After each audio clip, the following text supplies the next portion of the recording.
So pour a glass of craft beer, we can do this. Yeah.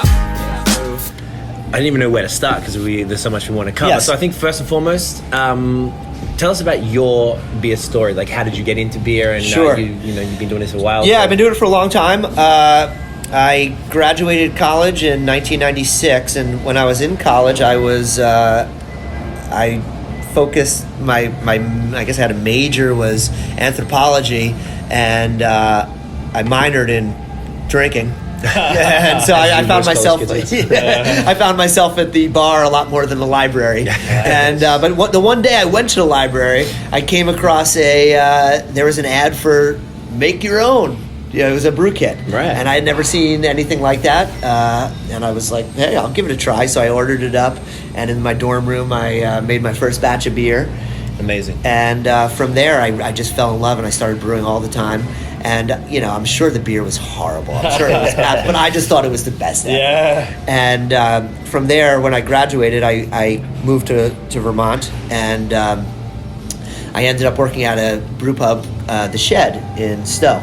Okay. Right now, it's a brand that's owned by Otter Creek. We were this. Oh, I thought the Shed was Idle Time. It is. It's the same place. We were there yesterday. Okay, the Shed actually burnt down. Oh, okay. That is the same. They built a new place. Yeah, so that was where the Shed used to be, and actually a lot of great Vermont brewers have worked through there. Right. So I started there. I was like, hey, I'll clean growlers. I was filling kegs.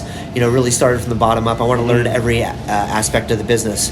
As with most people that get into this business and want to be a professional brewery, my dream always was to own a brewery, but I really felt that it was necessary, especially at that time. There wasn't a lot of people. It was really difficult to get shelf space, to get the distributors interested in your brand. So there wasn't the growth that there is today.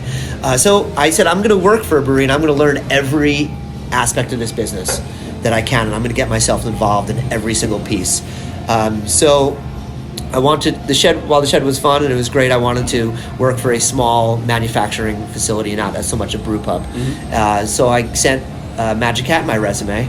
They were a small startup at the time. They were doing about 5,000 barrels. They had just moved to their new location. Yep. And I sent the then brewmaster Bob Johnson a letter, and he had me in, and I said, Bob, I want to come work for you. He's like, well, we can't pay you. I said, sign me up. And I went and I started working for free, and about 6 months went by. Wow. Finally, I'm like, Bob, can we do some kind of pay? And I think he gave me like $7.50 or something an hour at the time. But it was really exciting. We were kind of at the time, Magic Hat was really at the forefront of this almost the extreme beer movement. I mean, we were putting beer into barrels before really most other people ever dreamed about doing something like that. We weren't brewing beer to styles. We were adding all types of weird ingredients. Did it always work? No. But we definitely pushed the envelope and got people accustomed to the idea that beer is not just limited to malt, hops, and barley. Or no, the barley and malt, those are the same thing. Yeah. Water, you know what I'm talking about. Whatever goes in there. Yeah. Yes, one day I'll figure it out. But that was really exciting times. And what was really cool was that we were growing really, really rapidly. We were growing 20-30% clips every single year. So the brewery was always in turmoil. There was always things happening, always things we were always building out. We were always adding capacity. And I learned a lot. And I learned a lot of what to do. But at the same time, and this is the most important thing that I tell people, why you need experience is you learn what not to do. Right. And that's the key. And therefore, people call me now all the time, hey, how do I get into this business? You got to get your feet wet. You just cannot, in my opinion, be successful by just jumping in because you made a couple of good batches of homebrew at home, and then your friends told you it was the best.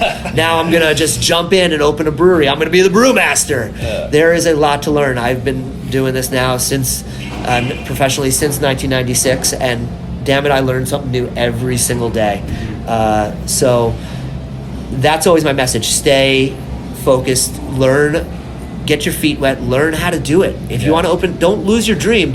You can dream big, but you gotta get the fundamentals under you.